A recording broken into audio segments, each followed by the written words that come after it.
Good day for everybody and everywhere. And today we are going a little to learn how, in practical way, we apply this teaching. So it is very important you remember when we started this teaching since the beginning, it is explaining we are being in Kali Yuga. Kali Yuga, it means that we have no much time and possibility to learn and apply many complicated practices.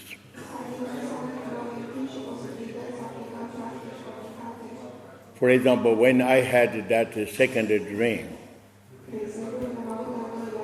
then I am meeting my teacher, Changchu Dorje, and he asked me how you are applying teaching and doing practice.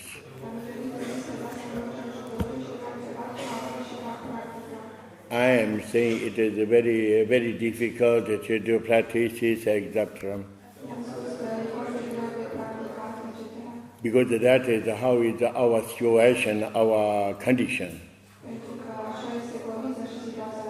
And then she is explaining we are being in Kali Yuga, we are knowing how is the situation. And there is the principle of the teaching, we can go in essence. Then that is the teaching from Guru Padmasambhava, essence of the teaching which we have, and he is explaining this teaching.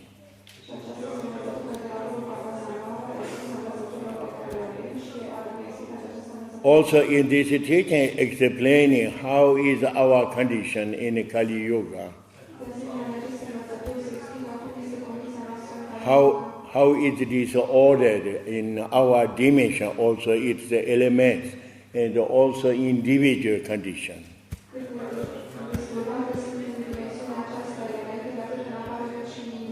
When we have this kind of condition, then we are being aware and we are concentrating in a real sense of the teaching.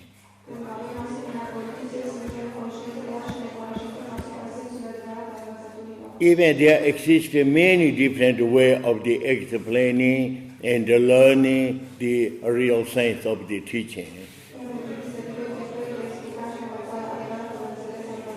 But then very simple way, when we are going in a conclusion of the data principle, then union of the all three Vajra of the enlightened beings of the past, present, and future is then related with Om Ahum.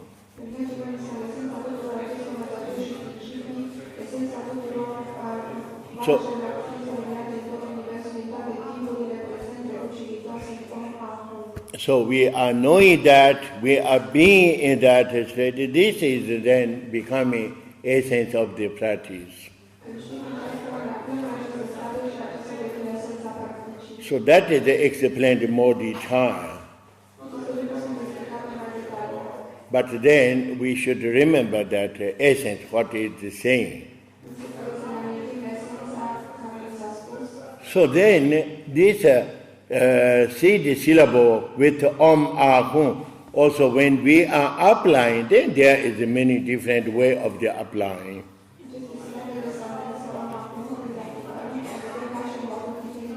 Also consideration of the Om Ahum is how is then essence of the teaching. For example, in Vajrayana, the lower tantras, lower method, it is Kriya Tantra. Then a little up that is Ubaya, and then Yoga Tantra. There are three series.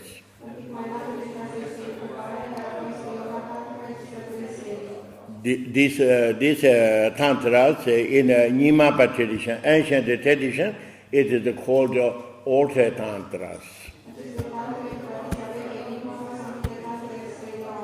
in a modern tradition, then all Vajrayana system, they are saying lower tantras.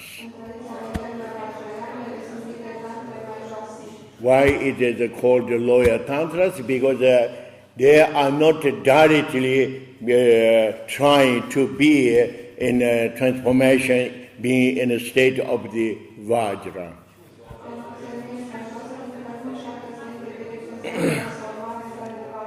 For example, in a Kriya Tantra, they are considering, for being in this knowledge, indispensable is we are applying and doing practice dealing with the enlightened beings.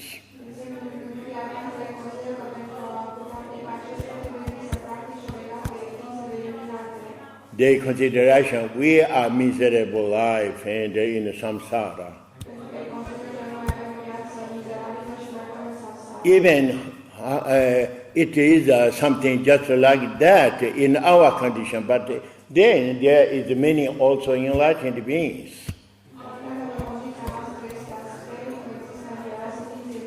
Enlightened beings, they have quality and quantity of the wisdoms. So if we are not applying, doing anything, even they have qualifications, but we couldn't receive.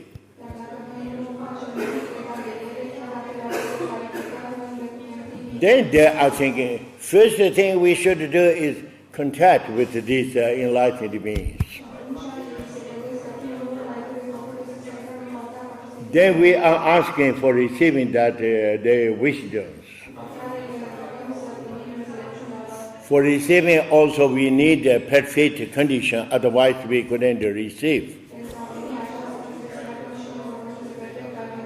Then we are preparing also, there are possibility to receive. These all are then related very much in a relative condition.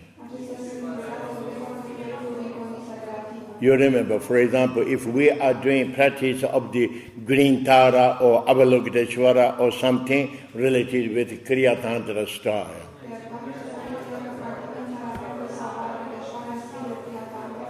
We say, today we should do this practice. If we are trying to do this practice today, then we know very well we must not eat meat, we must not eat garlic or dirty things.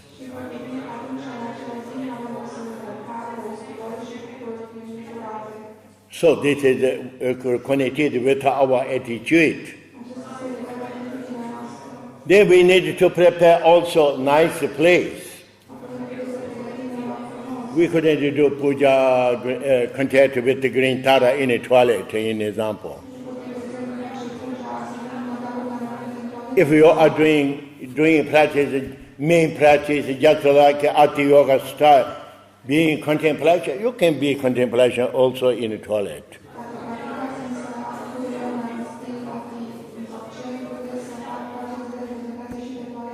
You see then how it is different and related with the circumstance and the condition. It is not sufficient only we have nice place. Also for inviting in the offering for green tara, etc. Then we prepare some nice offering flowers for singing nice, with good smell like incense, etc.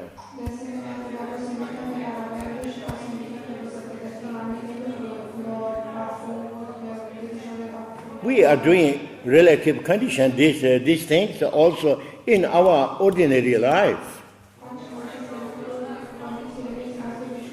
If you are inviting some important person, you are thinking, that is an important person, then you couldn't invite ordinary way. Come here, not that way.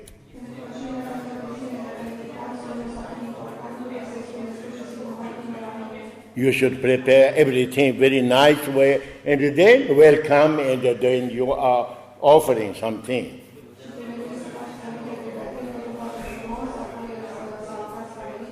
All these are very much related with relative condition. So then when we are doing also practice, not only we are inviting, but then how we communicate, how we present, at least mantra, mudra, visualization, everything.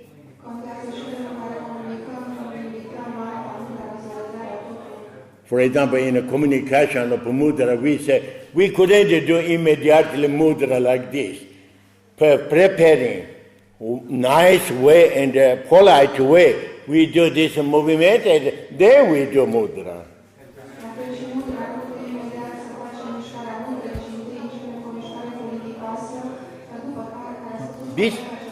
This all are related with relative condition.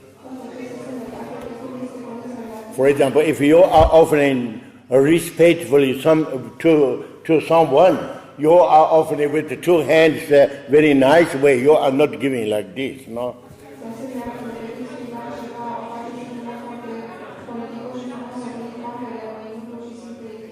This is the way in the Kriya Tantra style, very much related to outside.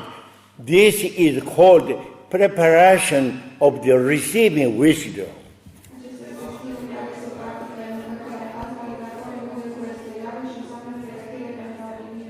You must not think this is only Kriya Tantra, Loya Tantra system. Also in the Sutra we have that. Also just like in the Christian tradition there is also that. Some people say, oh, there is very important Madonna, and then I am going there for overcoming my illness, an example.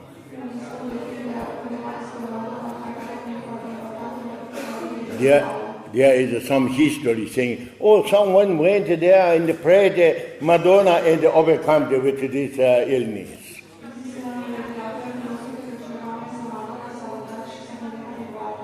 It is not fantasy. Because there is then bliss of the Madonna, but for receiving you should prepare also for receiving. Otherwise you communicate, you receive, otherwise you couldn't receive.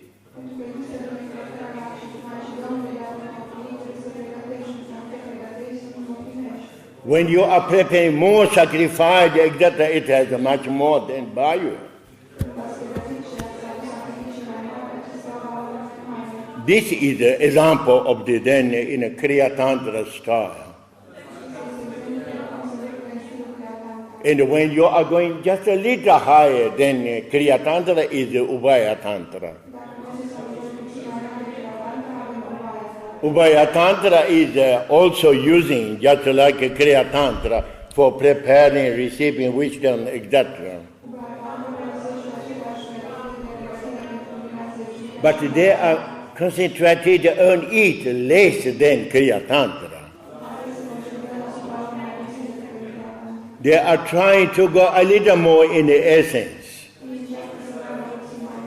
Still Yoga Tantra is higher, and the Yoga Tantra used something but used very, very little.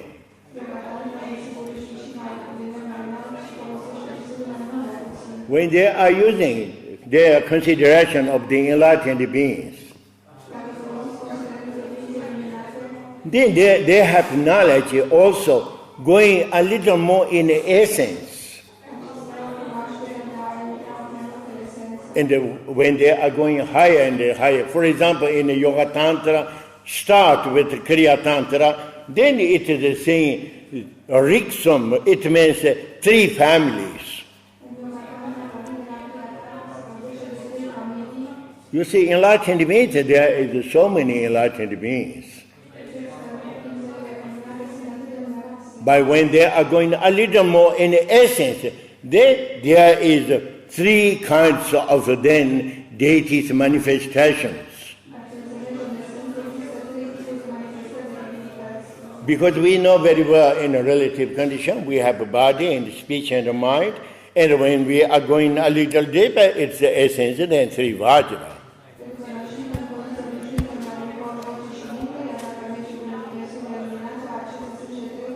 Something 3 Vajras of the all enlightened beings, the essence are related with these 3 families.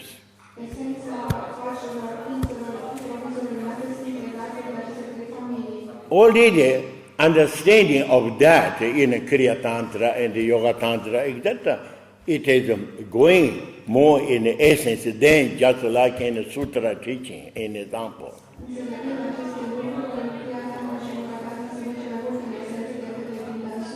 And the three family practices, then it is the same. Just like the state of the body or something just like a unification.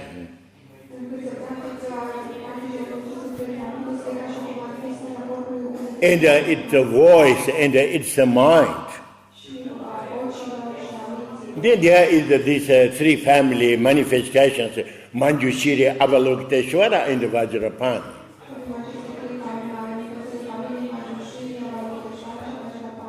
At least you can look and check in flags, this lunta, in example.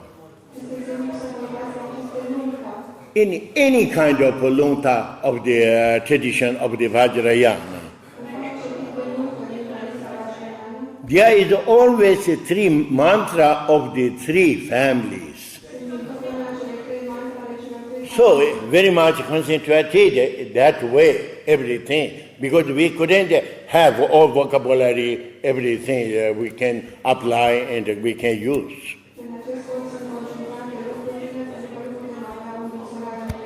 This is the reason when we are following teaching Kriya Tantra, Yoga Tantra, etc., always basically there is a practice just like Avalokiteshvara or Vajrapani or Manjushri.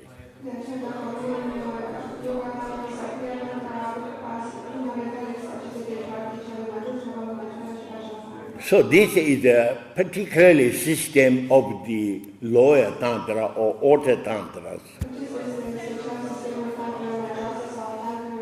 Why in a Nimapa tradition, this ancient tradition is called Altar Tantras instead of lower Tantras?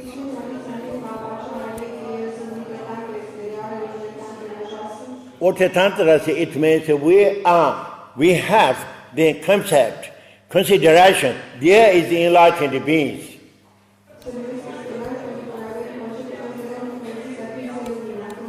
It is not considered our real nature.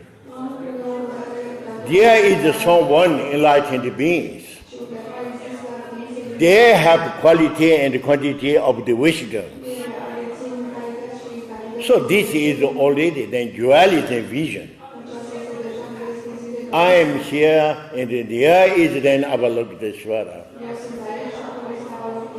I am inviting Avalokiteshvara, I am asking to receive that wisdom, duality way.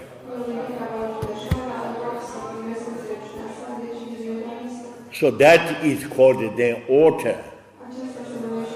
When we say inner tantras, that means in a Nimapa tradition, Ati Yoga, Mahayoga, Anu Yoga, there is three series of yoga teaching. It is called the inner tantras.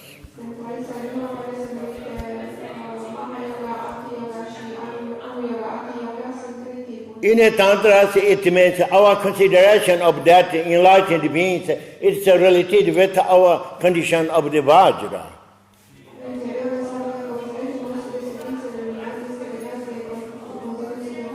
If we are not being in the knowledge of our real nature, we never can be then a realization of that any kind of deity.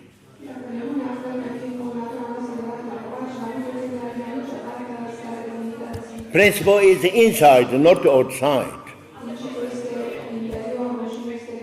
Just like in Kriya Tantra, we say Avalokiteshvara. We are praying, we are asking for receiving blessing. We are not thinking at all for something related particularly with us.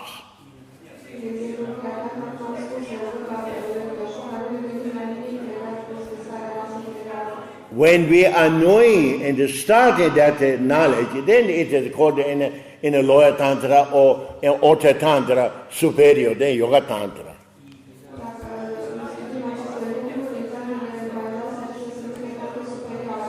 Even they have that knowledge, but not going directly then in that kind of application and practice and transformation.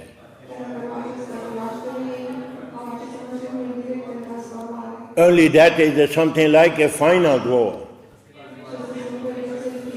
You are doing then Yeshepa and Tansipa. Tansipa, it means when I am practitioner is becoming then Tansipa, that means I have then that commitment to apply.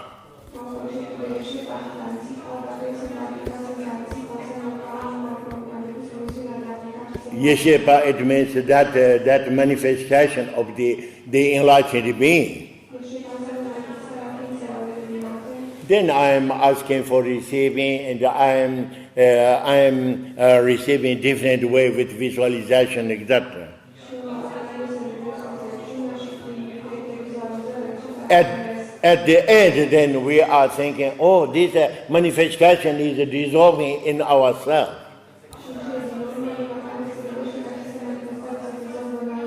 Then we are receiving some kind of a blessing of that potentiality. And then when we are chanting mantra, exactly we can have that kind of realization. But not directly, we are transforming that and applying just like a higher tantra or in a tantra system.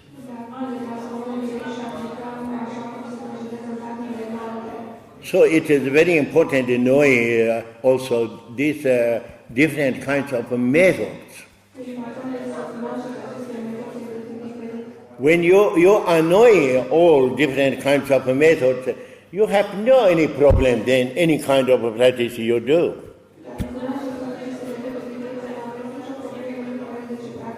When you are not knowing, then arise all these kind of limitations.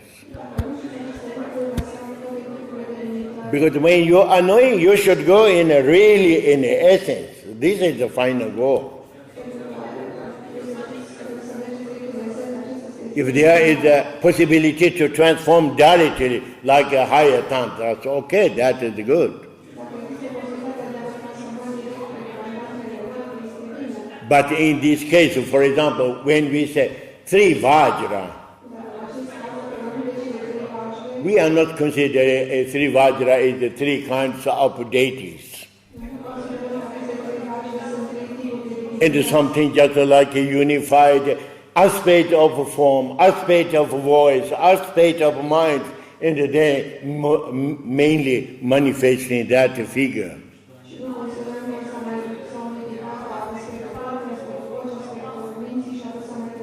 We are remaining in this kind of idea, then it is becoming a kind of a yoga tantra system.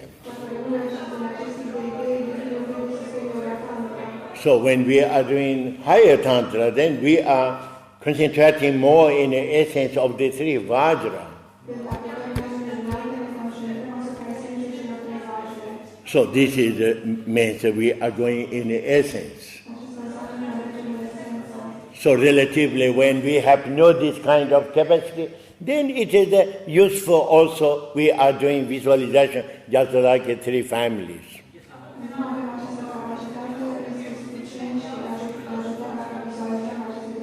Vajrayana always started with the Kriya Tantra. So even Vajrayana traditions, they are then very diffused, these three kinds of family manifestations.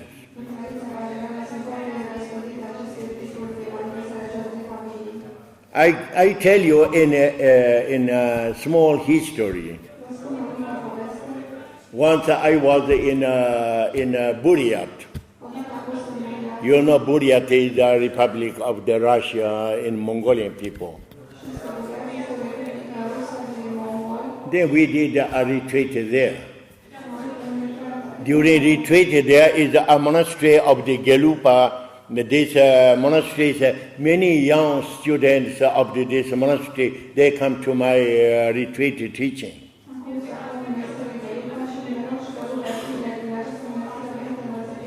They are very much interested of the Dzogchen teaching. And later they asked me, please come to see our monastery. Also when they went back, then also there is this monastery, there is two campus. Kempo, it means in a monastery, the head of this monastery. So then they are talking exactly, also Kempo, they are doing communication with me. They told me, oh, if I am going to visit this monastery, they are very happy. Of course, I have no any limitations, even there are Gelupa monastery. For me, it's the same. So one day then I am going to visit this monastery. And also then this monastery, they prepared very well. They prepared the lunch for us. They invited us. We visited the monastery and the temple, very nice temple. And then we went to eat the lunch together. And when we finished to eat lunch, then this camp was saying, oh, we prepared already in a monastery, in a temple, you should give our Dzogchen teaching.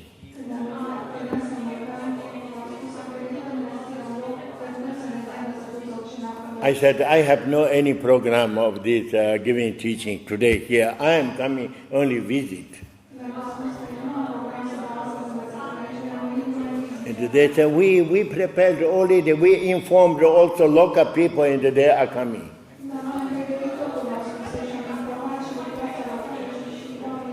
Then I said, okay, I try to do something. But then they said that they are prepared in a temple in Tulako Gamba.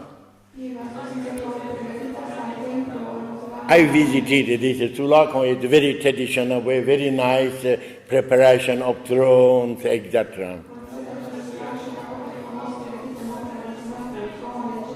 Of course, if I am going there, I should stay there and I give teaching. I don't feel at all to do that because I have no any preparation. At least I am knowing I am going in a monastery. They ask me I should give teaching. At least I change a little my dress.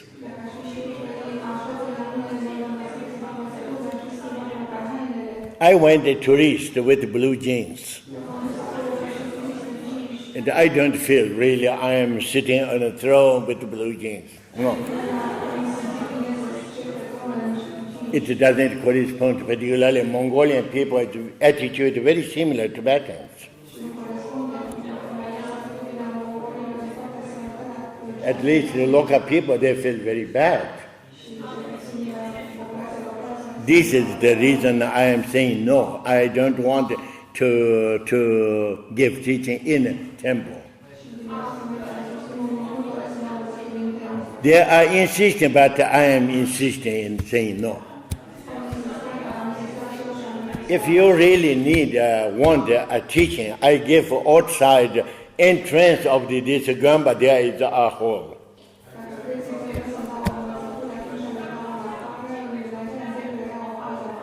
You put a chair there and I sit there and I give teaching.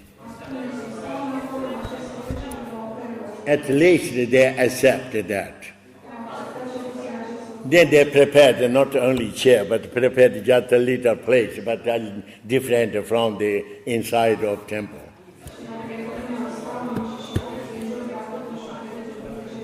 Okay, I am sitting there, and then many also local people come.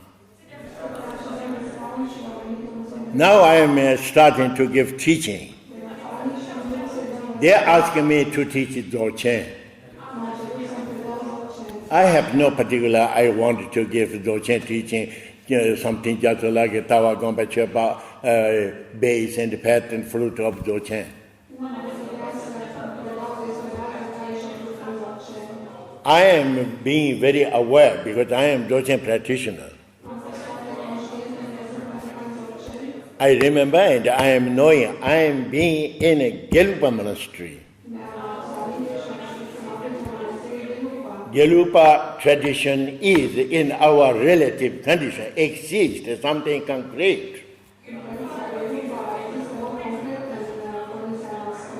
So if I am giving directly Dzogchen teaching, it's not so nice. Because the teaching of the Gelupa is not Dzogchen. Then I thought I should deal something with the Gelupa teaching. I really don't know very much Gelupa teachings.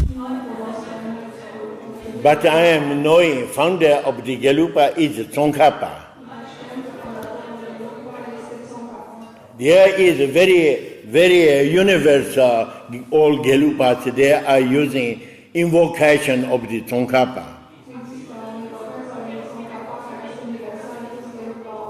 That can deal with the Guru Yoga.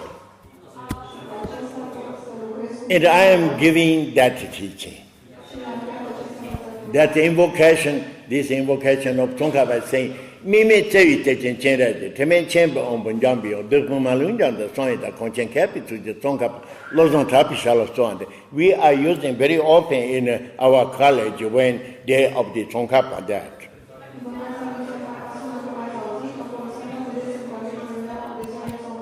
I know this invocation, I know meaning of this invocation, everything. Now I am explaining this meaning of this invocation daily with Guru Yoga. It becomes something important practice then. Maybe Gelupa tradition, they are not thinking that. They are thinking only invocation. But when it is saying, Mime Tse Techen Chenrati, that means the source of the total great compassion is then Avalokiteshvara.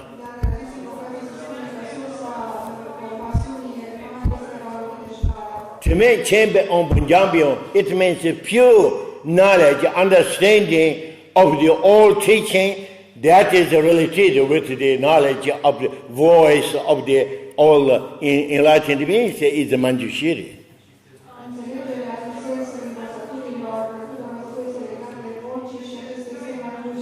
So that is connected with the body and the speech. The state of the Om and the Ah in the real sense. That means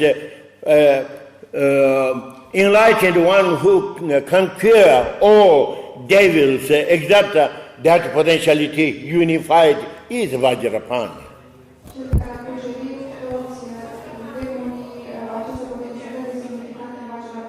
That is the state of the home, that is the Vajrapani. Conchen Kapituja Tsongkhapa, in Tibet, the supreme scholar who learned and having this knowledge is Tsongkhapa. So then, in a real sense, it is the same. Then the three states of the Tsongkhapa is combined with the Avalokiteshvara and the Manjushri and the Vajrapani.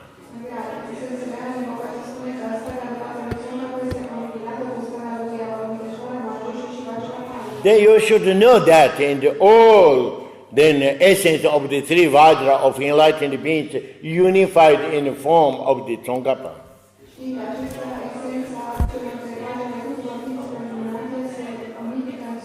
When you are learning that way in doing this invocation, then it is becoming also Guru Yoga of the just like Dzogchen.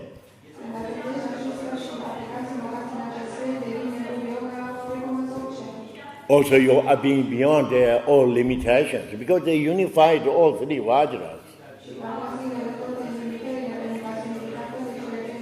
Lozon Trapa is also, it means we are paying homage to Lozon Trapa, then Tsongkhapa.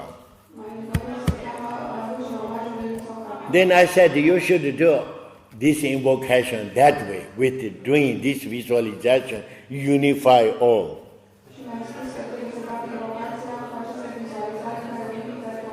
this is called then, in a real sense, Dzogchen. Dzogchen, it means perfected all in the unified in that state. We say sometimes the great perfection or total perfection, then everything is unified there.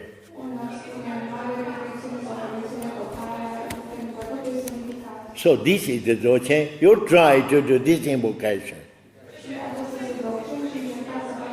knowing that sense and applying that way. Then I finished my teaching. I myself very satisfied. Before I am giving this that day this teaching, I chant many times invocation of Tsongkhapa, but I never thought that.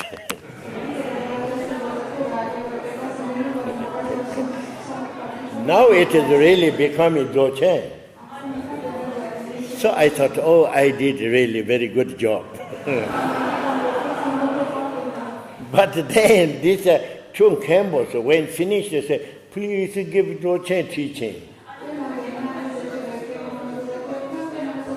They are not feeling this is the Dzogchen because this is the invocation of Tsongkhapa.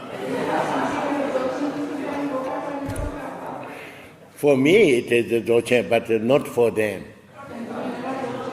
Then insist again and again. Then I explained just a little, very short version. Dzogchen means how is our real nature, and it is related with the essence, nature, energy, exactly. I explained just a little.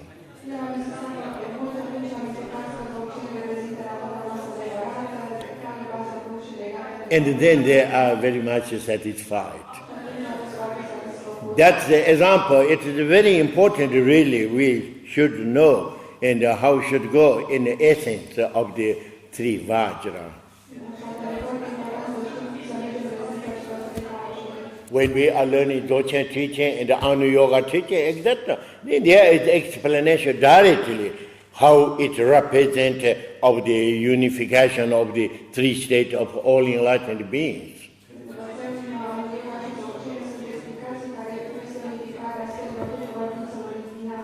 In Vajrayana in general, not a particular this explanation we can find. But of course we are using always Om and Ah and Hum and saying three Vajra of that enlightened being, what we are doing this visualization.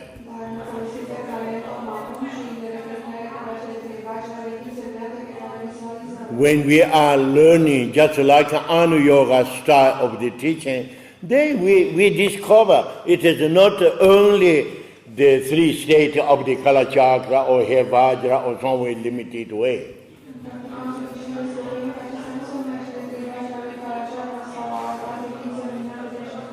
If we are really being in a three state, in a real condition of the three states, it means we are being beyond the time and the space.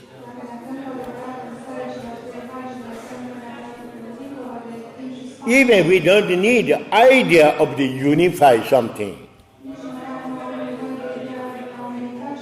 When we have this idea, there is something to unify. If you are being in a state of contemplation, there is nothing to then unify. So then, when we are being in Om and the Ah and the Hum, unified automatically, then all then enlightened beings, the three states.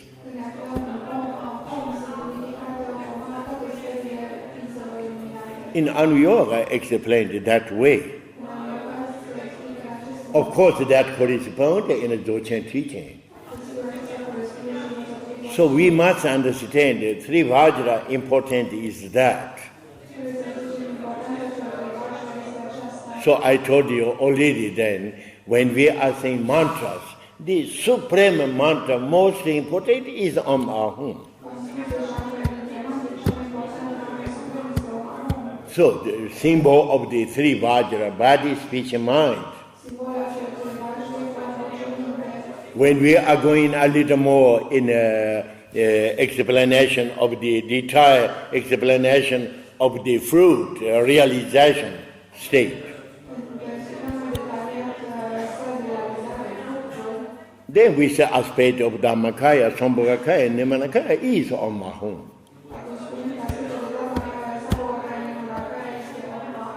So here in this teaching is explaining that.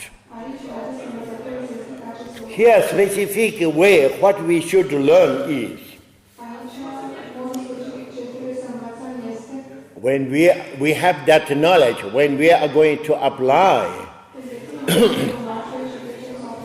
then in this teaching is saying, Cho, Do, Jo, Sum. This is special in this teaching. In Vajrayana teaching, for example, in general, Anuttara Tantra, and also in Anu Yoga style, this word Chondu is very diffused, normal. Cho, it means spread. Spread your light. For example, when we are doing Guru Yoga, in example, we are being in a present of the white eye in the tila, then we are relaxing in that state. Now we are doing some practices related with our mind. That means we are entering in a time, in the space. In this case, not we are remaining only in being in a state of contemplation. Now we are entering in a time and we are thinking from white eye and tile, spreading light.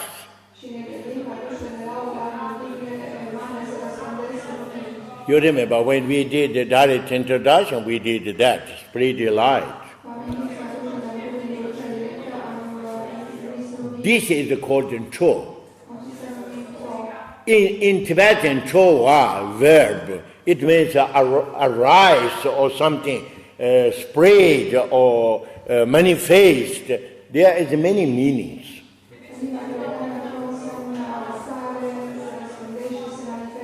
For example, light. Light is called then word in Tibetan. Cho, it means spreading light. So you see, Cho, it means light, spreading. For example, when sun shines, from sun, word Cho, spreading light. Also, when we are doing visualization, everything, then also we can spread light. For spreading light, it is for practitioners, if we do this visualization, we are adding something.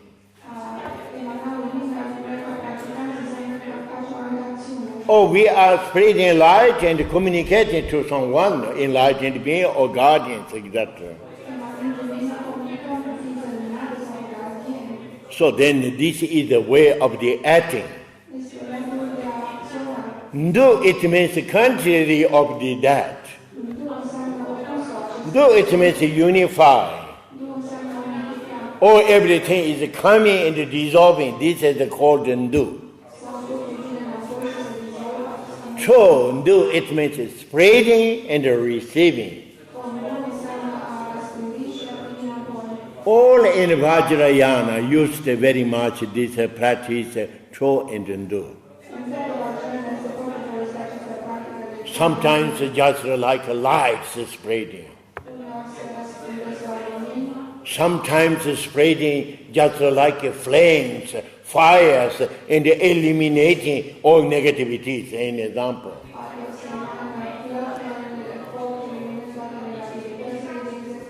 This is called also Chua. Do, it means everything, for example, prosperity, when we are doing long life practice, then that long life and prosperity, all these kinds of essence of the elements, everything is then receiving and unified. This is called Hindu.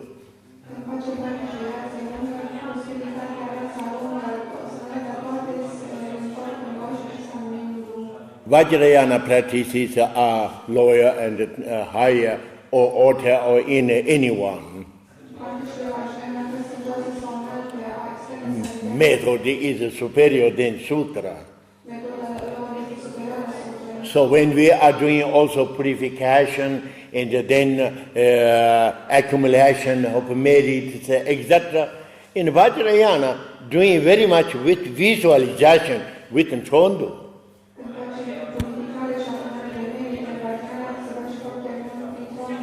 In a sutra, for example, in a teaching, oral teaching, there is no particular visualization of Chondo, not exist. This is Vajrayana system.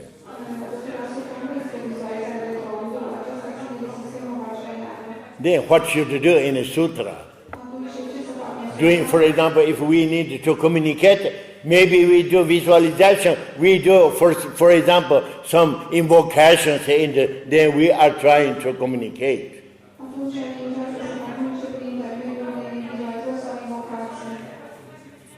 But in a Vajrayana teaching, then you remember, any kind of a practice, we have related with three existences: body, speech, and mind. That is a mantra, mudra, and visualization.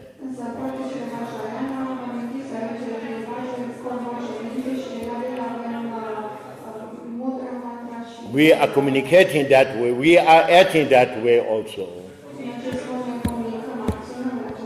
If we wanted to communicate to Guru Padmasambhava, then mantra or prayers, etc., then we are using own mantra or invocation of Padmasambhava. Mudra is we are doing also mudra of the Samaya. When we are doing mudra of Samaya, it has a potentiality communicate. Dealing with also mantra together. Also we are doing the visualization with the mind. Then all three going together, we can communicate 100%.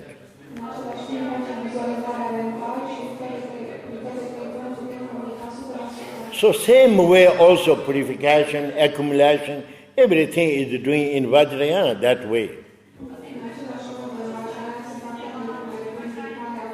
For example, in the sutra style of the then saying, for accumulation, what we should do?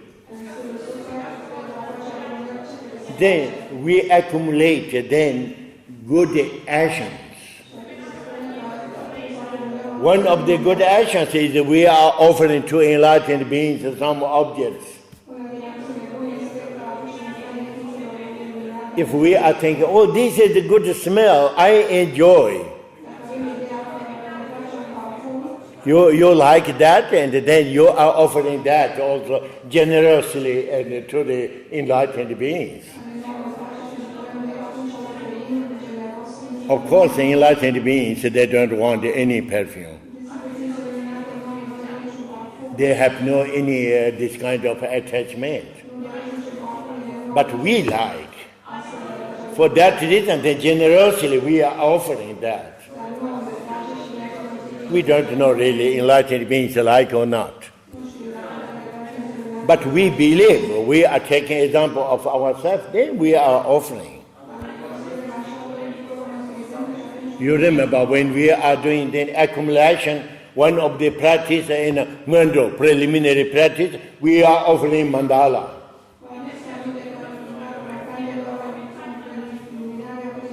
Thousand times we are cleaning and we are repeating that. This is called purification. And accumulating merits, because we are offering always doing visualization in the mind.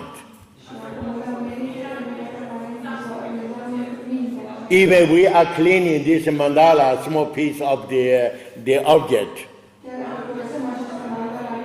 We are cleaning this, but we are thinking in the mind, we are cleaning our body, speech, and mind, all.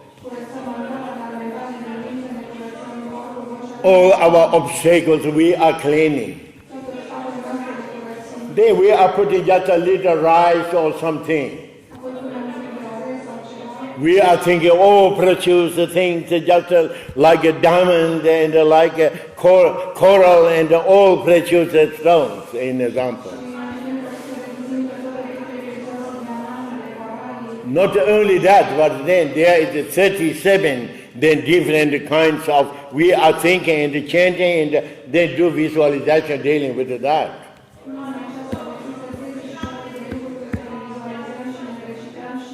So we are thinking, oh, we are accumulating a greater quantity because we are offering with even not only objects but with also mental visualization.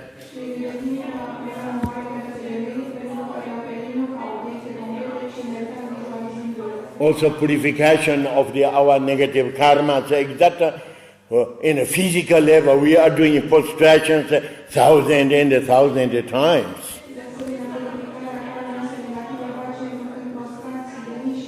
And with voice, we are chanting 100 syllables 1,000 and 1,000 times. So all these kinds, then we are dealing something related to more concrete things. When we are going a little higher tantras, there are no more using these kinds. It's dealing with visualization. Visualization, for example, if you are thinking from my white or with Om Ahum, my real state, then spread the light.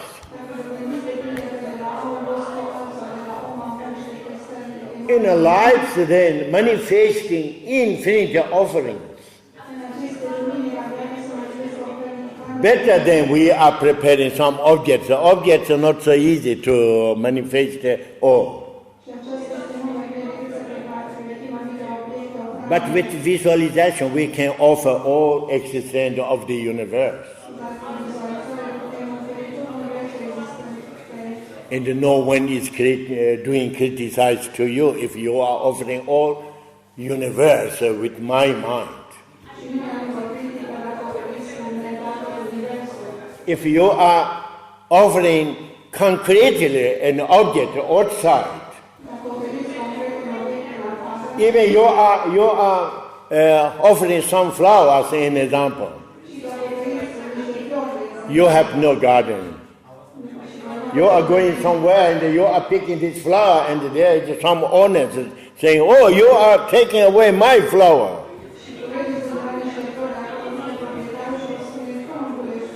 You see how it's different, concrete and mental concept. Mental concept, there is no limitation. We can offer all universe.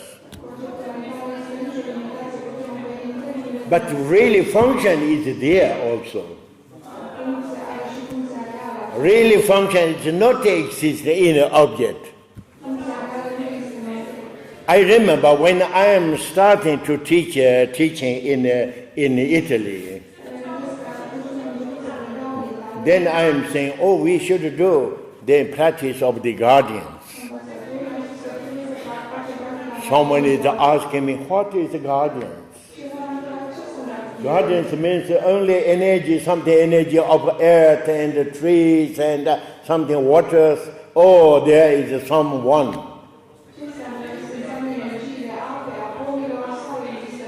I am saying in our universe there exist infinite sentient beings.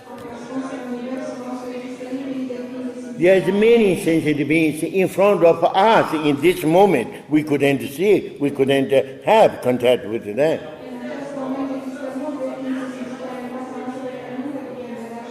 But this kind of beings we couldn't see, but enlightened beings they can see. They have also contact. Enlightened beings, they have quality and quantity of the wisdoms. If someone is this kind of sentient beings, it creates problems for many others. So enlightened beings with their qualification of the wisdom, they are subduing these beings and they have commitment with them. Don't do any more this kind of actions.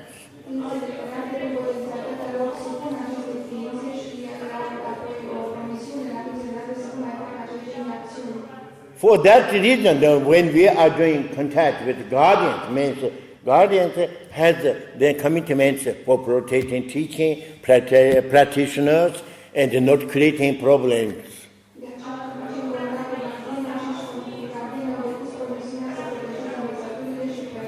We are communicating with guardians, then with mantra, mudra, visualization. Make remember their commitments. So they continue, there will not be problem. This is called we are doing practice of the guardian. But when we do practice of the guardians, sometimes we need a little offerings. Guardians, there is also high level, less level, etc.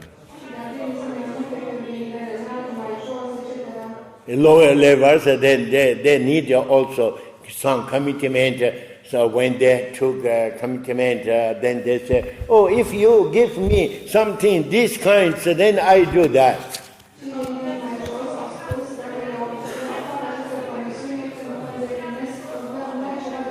In this case, then just like symbols, we must prepare something. I am saying at least when we do puja of guardians, it is better we put incense, for example, or a serchan, a little drinks.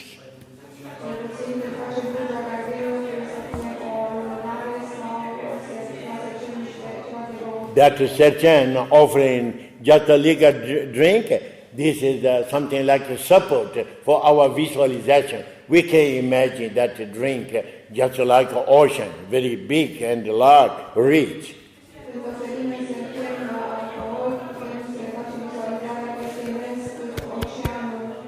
I explained it that way. And then we are preparing a small serchan offerings, and then we are doing puja. And then, after some weeks, etc., someone asked me, we offered this serchan for the guardians. But when we finished this puja, still serchan is remained there. Why didn't they enjoy their drink? You see, for example, when we are doing Gana Puja, we say Gana Puja for the Guru Devada, and we are prepared a plate.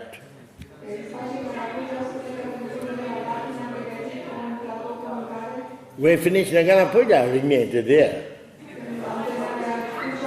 All Gana Puja other, we distribute, everybody there are eating, the drink and finished. Guru Devadakin, they didn't eat, remained there. So Guru Devadakin is not material aspect. This is a material object. We are offering for with our interest and our attachment. Then we prepared that.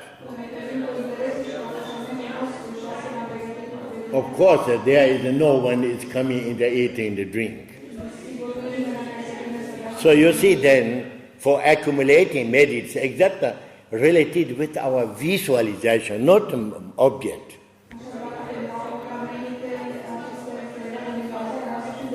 If it is really related with the object, then finish the Gana Puja, there is no more these things. And then many people in general, they say, when we finish the Gana Puja, what we should do this plate of the Guru Devadakini. sometimes we can offer, we can throw away some not dirty place. If someone say, we can eat that, if you like, you can eat, why not? Because Gurudeva Dakina not eat, and then now we enjoy. And sometimes just like Gana Puja. Any object of Gana Puja, what remains, then we say, oh, there is a blessing because we empowered with mantra and mudra visualization. And everybody, they try to get just a little eating.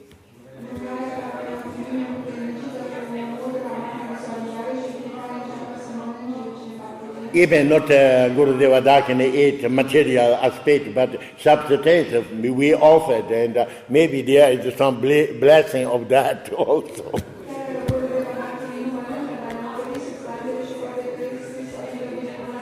There's no any problem. If you want to eat, you can eat.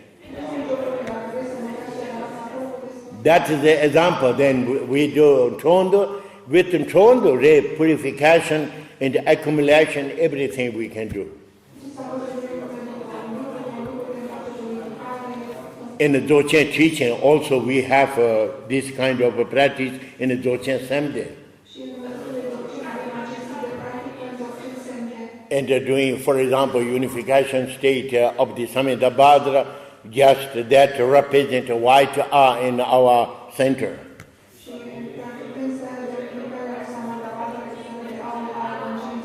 Also, when we are sounding this is doing Tondo, spreading lights, infinite lights. And all these lights arriving, receiving all 6 lokas in 6 dimensions. We do benefits with these lights. All sentient beings who touch with these lights purify with their negative karma.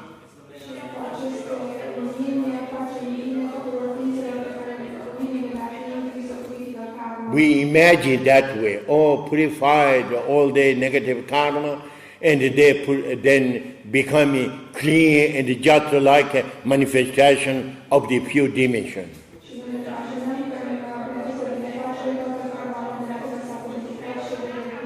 There is not very much to do, only sounding and we are doing this visualization.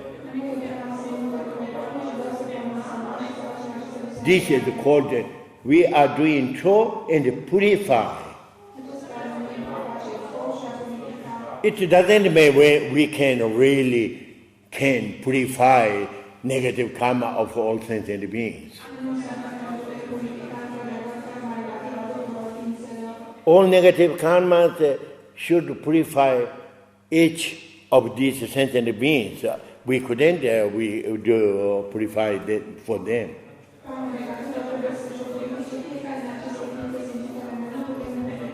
But sometimes there is such kind of benefit. Having benefit, we need a kind of straight relationship with these sentient beings.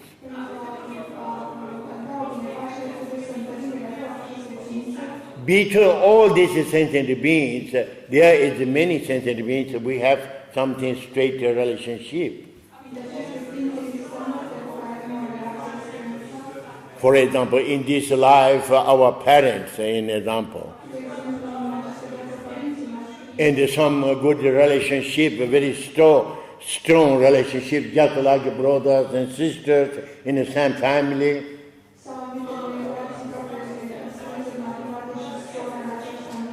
Or they know each other and they have a good relationship. At least we have then bad relationship. Good relationship is better. But bad relationship is much better than there is no relationship. People who have a bad relationship also they can receive benefits. It doesn't mean we can purify their negativities, but they can receive some benefits. Some people they are saying, for example, oh, my father and my mother, or my brother, or very straight, we have a relationship. They died many years ago.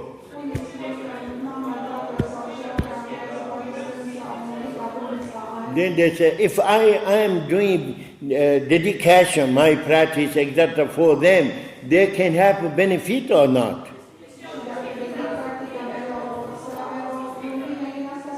Of course, all sentient beings, if not someone is totally enlightened in this moment, they are being in samsara.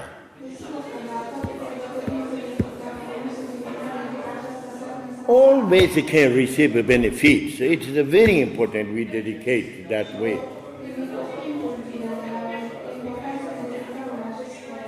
Sometimes in a teaching they say, all sentient beings, infinite transmigration we did. There is no sentient beings. There had not been just like a father and a mother.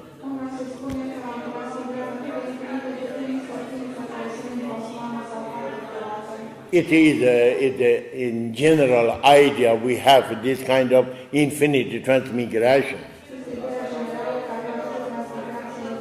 But this kind of relation is, we couldn't say something concrete relationship. For example, in Tibet, if someone is dying, in example, then this family is bringing some objects of these dead people or money or something. They're going to very important teachers. Then they are offering some objects and saying, please, then do dedications and help for these dead people.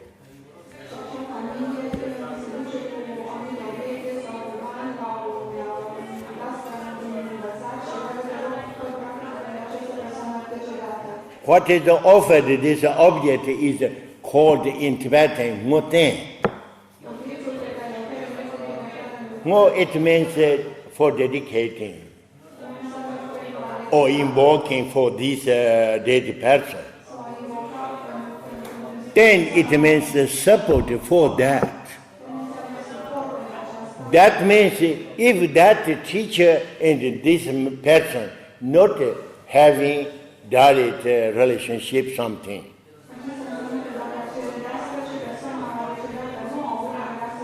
for creating a relationship with that, then offering some objects.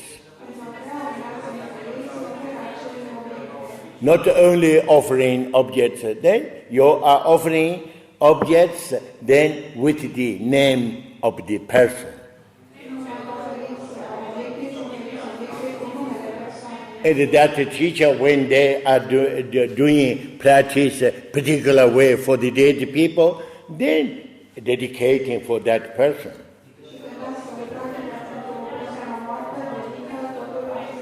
And all important teachers and practitioners, they have a list of always the dead people.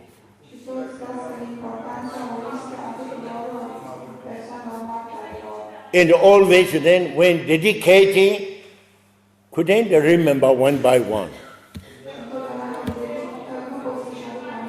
But dedicating all people who are being in this list, particularly because they are related with a relationship.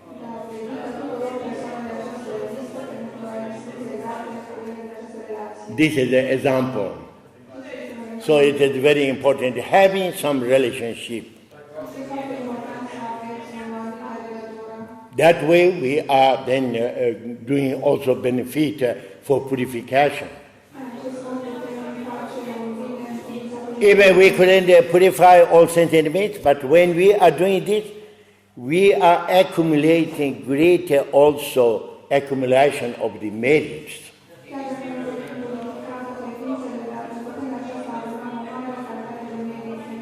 Because we are basically with a greater compassion, we are doing our best. So it is not only purifying, but also accumulating merits. We can do another way also to do. When we are sounding R, for example, from R, spreading infinite lights. Inner lights then manifest all enjoyments, objects. Because we have 5 or 6 senses, we are enjoying with that.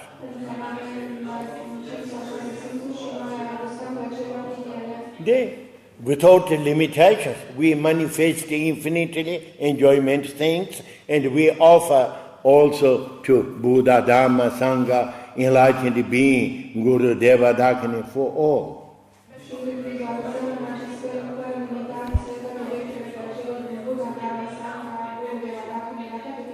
There is no difference when we are offering in a sutra style. We are going in a temple. We are using incense, lamp, etc.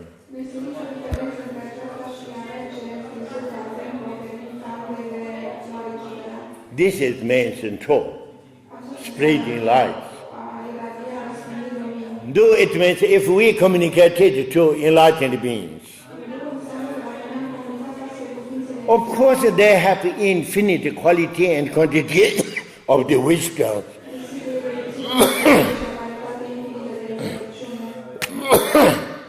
With their wisdoms, their blessings, everything is then manifesting in different aspects of life.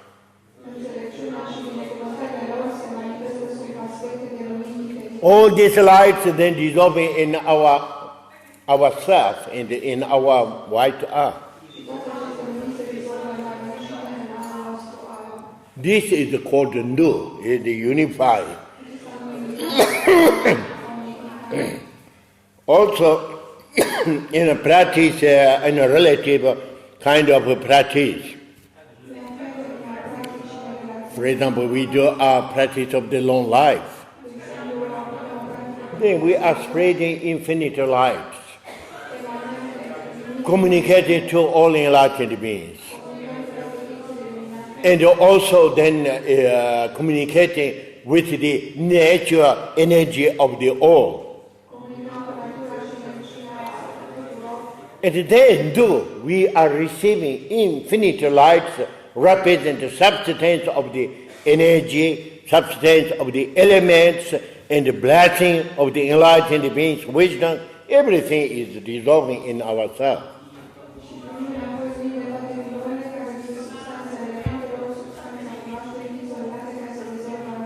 This is also called Ndu.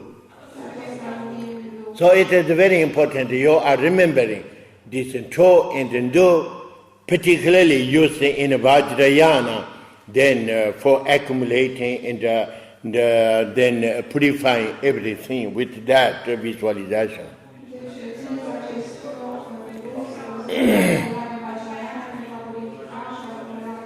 Sometimes when we are doing practices for eliminating negativities also.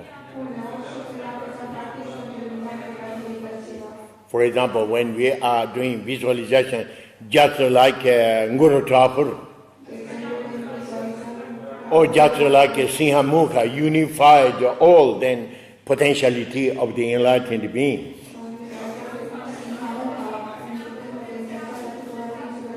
Not only we are thinking, oh, there is our deity which is called Vajrapani or someone.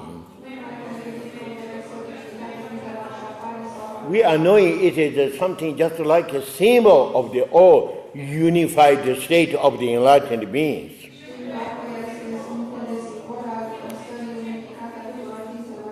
Then it is not so important who you are thinking. For example, Vajrapani or Jatanguru Trapu or something else.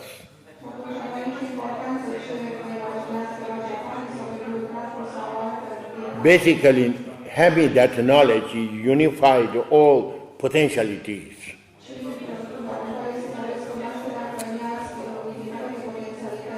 Then, for example, if we are transformed also that way, then we feel that sense and that manifestation.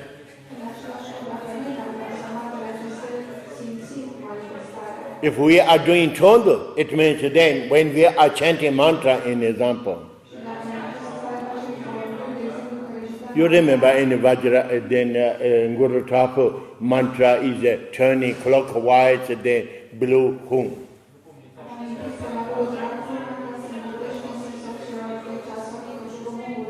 Blue hum represented the real state of the Guru Thakur. Essence of the also Vajrapani. So then the mantra is its potentiality, manifestation. From the emptiness, the potentiality must manifest with sound. Mantra is sound. For example, in Guru Thakur, Arti Netikalaya Hum Tampat. This mantra, then we imagine mantra is turning clockwise.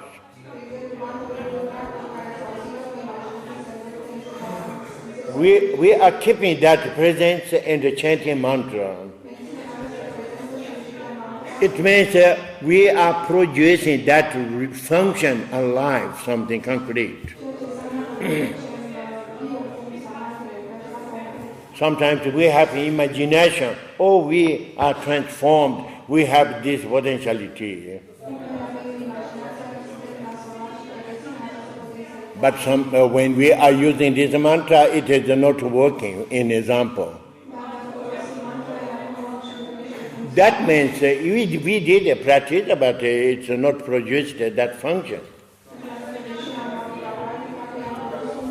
For doing function of the mantra, higher tantra system is always a visualization of that tiny mantra.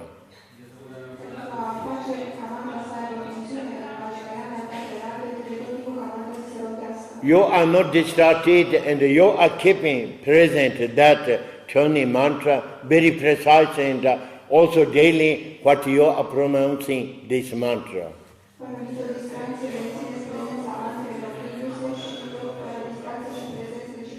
Because the mantra has its natural sound. You are not thinking only a kind of a figure. There is a letter hum, there is a letters of the mantra, and mantra is a turning.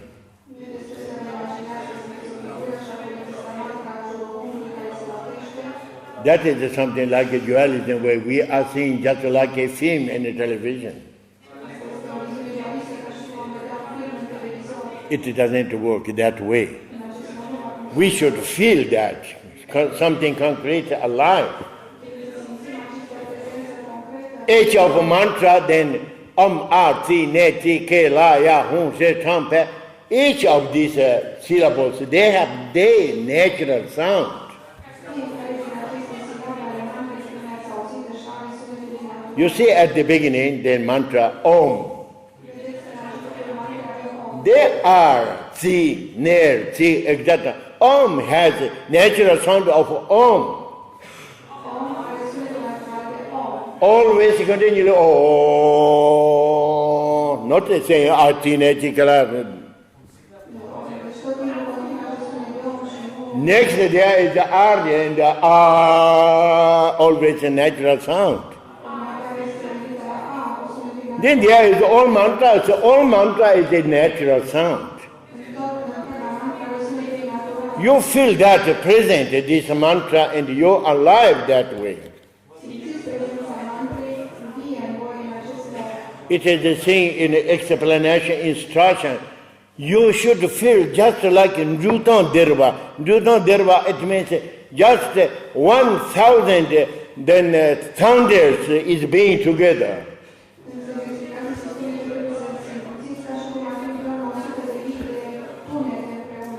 So you feel something just like this and with that movement. You are not distracted. Only you do 1 hour, it is not so long time. but you can produce such kind of a function of that.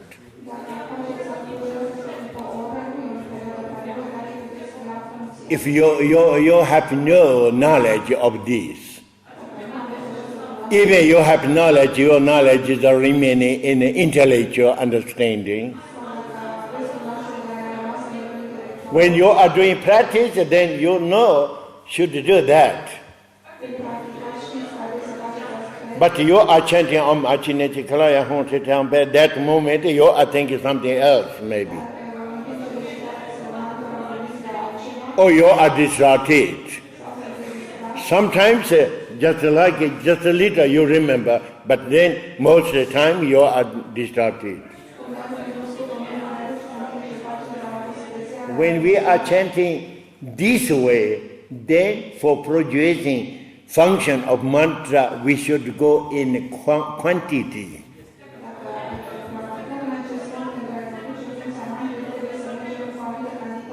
For that reason, then at least saying, if there is mantras, just like Sihamukha mantra, Akasamarasa Shandarasa Marayapa, there is 14 syllables.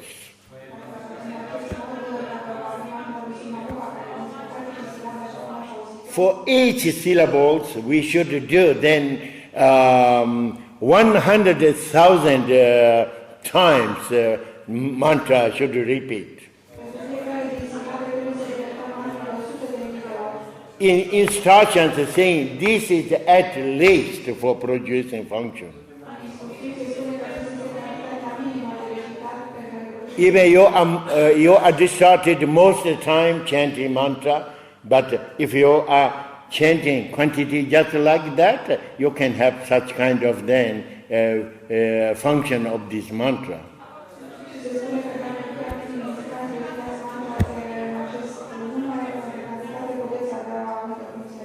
Most of the time when we are going to do practice just like Dzogchen way in the Anu Yoga system, then we are thinking people has such kind of capacity. For them, giving more important is qualified practice. Sometimes even we gave this qualification information, but most of the people then distracted. And also make understand that there is possibility also going with the quantity.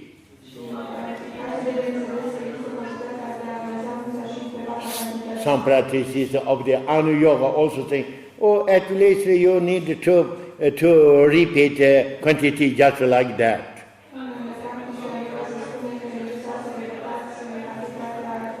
So when you are knowing that, when you do practice, try to go in quality. Because our life is very short. Not only our life is short, but we are very busy. Even we have desire to do such kind of practices, we couldn't find time. In this case, if we find just a little time, much better we do qualified way.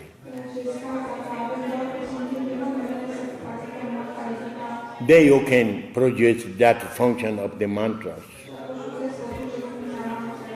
So then, also still more important, you are knowing, going in the essence of the practice with the Om Ahum.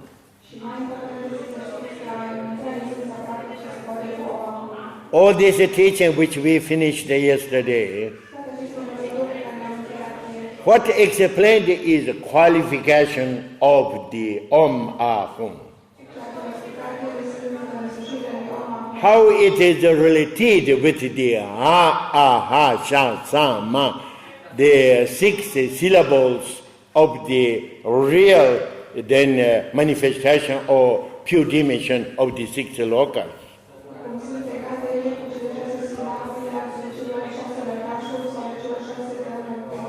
But it is not explanation which we have.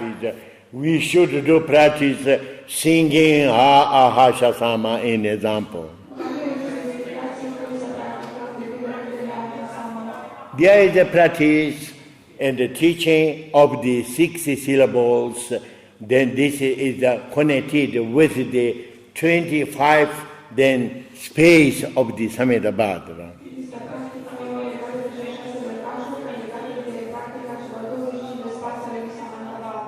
In this case, then we are using also singing ha shasama. Dealing the real nature sense of the 6 lokas. But here it's not explaining that. It's very simple. Om Ahum. Make understand that something that is related with the 6 syllables. When you are using that, for example, particular way, if you do a personal retreat,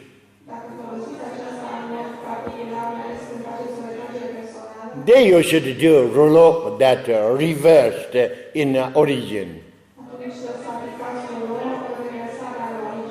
How you reverse? You are being in a real nature, real state of the one of the 6 lokas.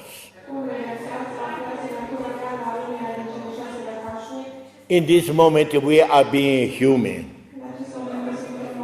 but not sufficient only then dimension of the human. We are being human, but we have all cause of the 6 lokas. So knowing which is the origin of the that, then we are dealing with the 5, 6 then syllables of the Samedabhadra. Then we reverse in each of these for purifying or begin in its purified dimension.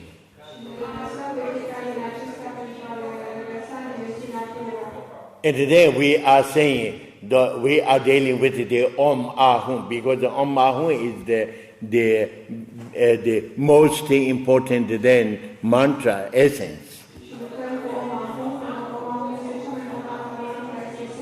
When we are applying, doing practice, there is also different way. We have some aspects for today, some aspects for tomorrow, and till the end we have this program.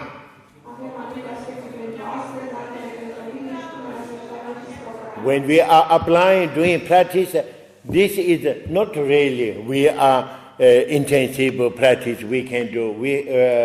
We have only short time to do practice.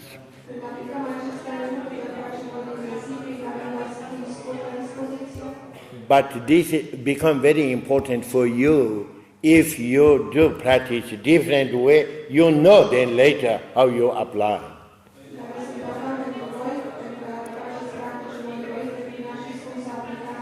You say when we are using the 3 syllables of the Vajra, we can use also one by one 3 syllables with 3 breathing in example. Only we are pronouncing Om. Then a little pause, and then we are then Kung. Separately. Otherwise, also there is a possibility, one breathing we are pronouncing Om Ahum. With the sound Om transforming in A is transforming in a Hum, we finished one breathing.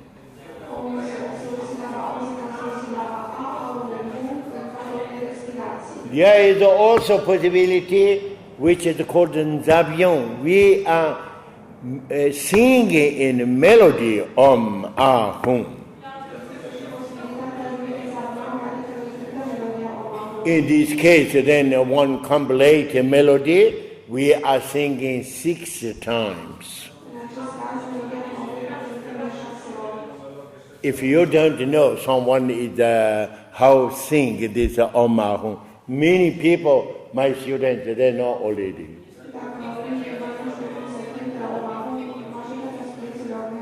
If someone you don't know, you try to learn a little that. And next, the last practice we are using also with melody. Okay, these are a little instruction how we are going to do these practices Om Ahum in general. When we are relaxing in the state of the contemplation, you remember in 6 syllables, starting with then ha. That means 3 states, one by one. No?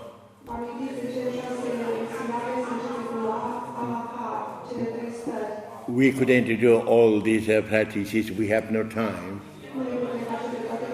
But only giving an example. For example, when we are saying then we are dealing with that sound in being in a state of the contemplation.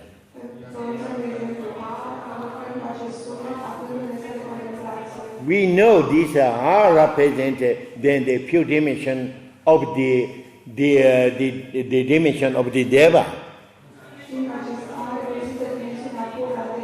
But we are not doing visualization of the Deva and the impure dimension, etc. Just directly we are being in a state of the contemplation.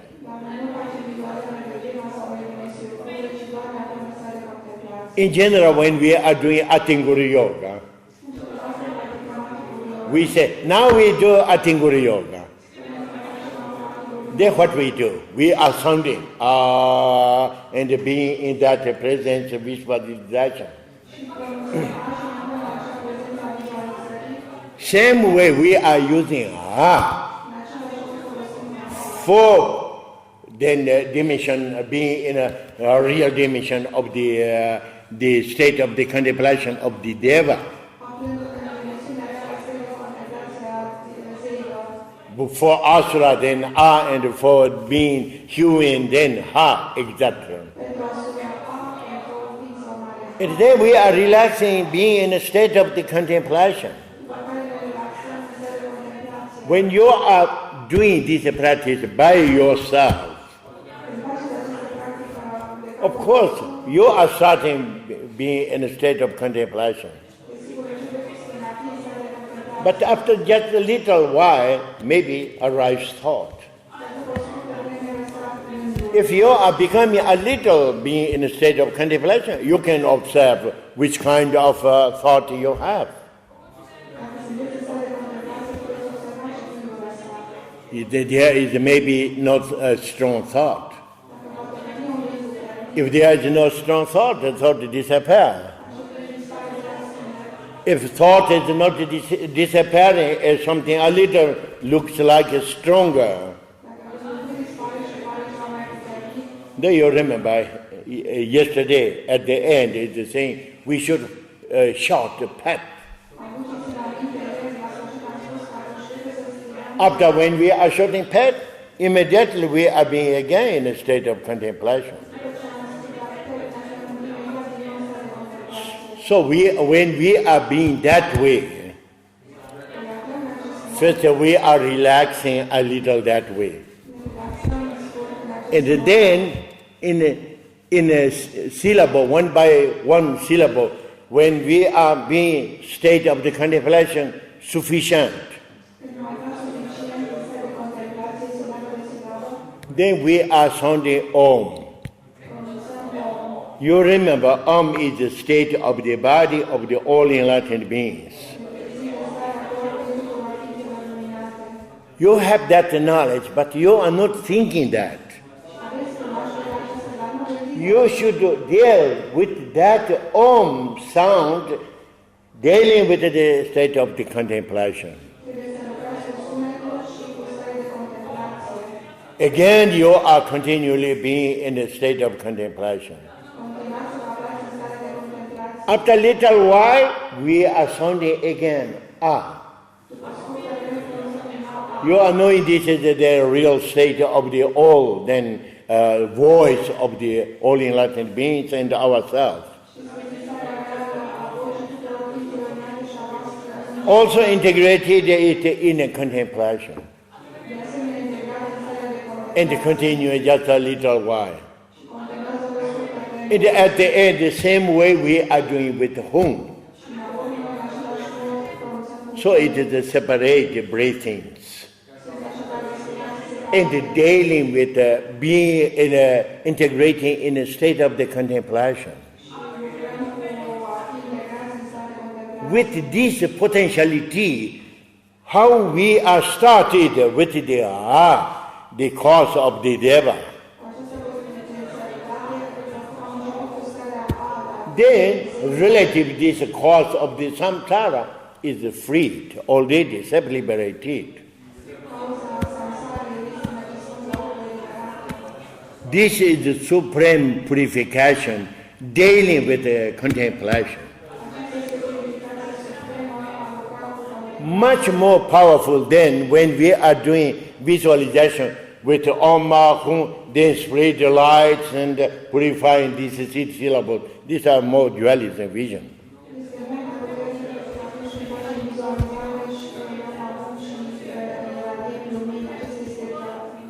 This is the method of this practice. For that reason, I am not giving any booklets, small books, saying, oh, this is our practice. I give you practice in your mind, inside. There is Om and Ah and Hum. How you purify one by one. When you are doing practice a single way, you can use also pet. If it is not necessary, there is no strong thoughts, you are distracting, no need also. Okay, this is how we should do practice. Do you remember now? Yeah, you remember? Okay. We couldn't do all 6. Only example for starting, we are purifying the cause of the endeavor.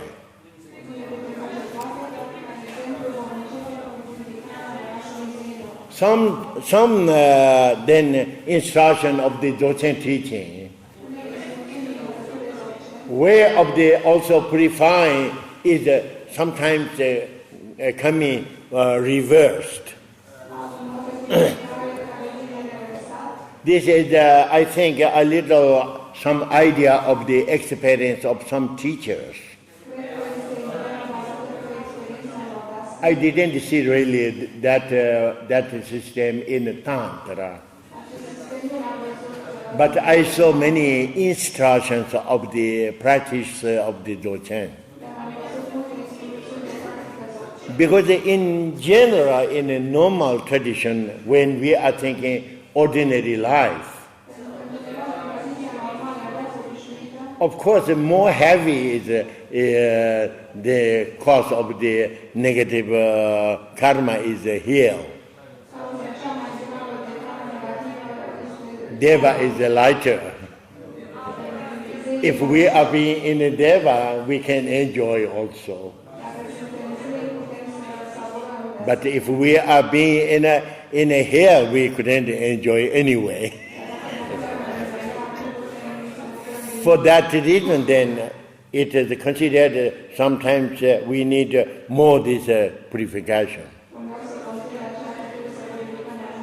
I remember some instructions is explaining also quantity of the also when we do from the hill, and more quantity, then a little less, and at the end it's becoming much more less.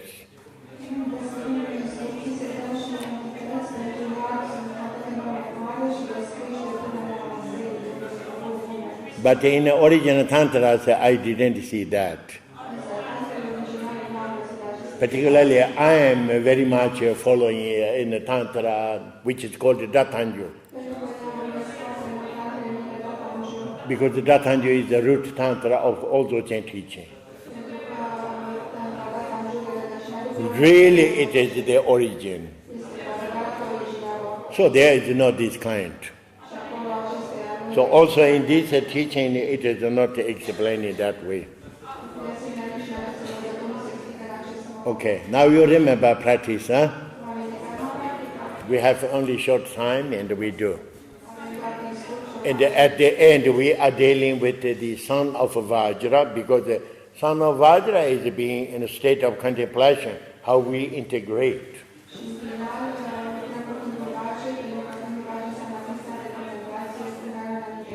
And then we are dedicating and we finished our practice today. Okay.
Samodha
Om Dare Dare Bandare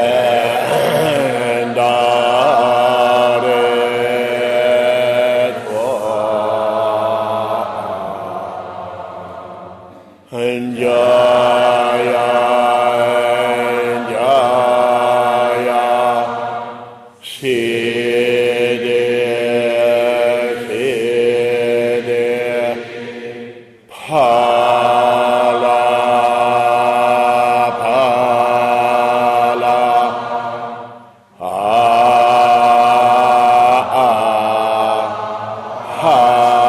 Hasha Sama Mama Koli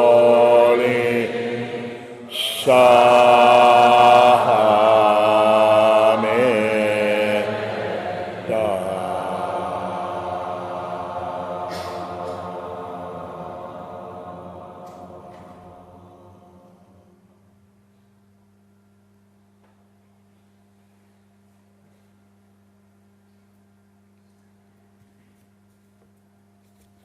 Okay, we finished.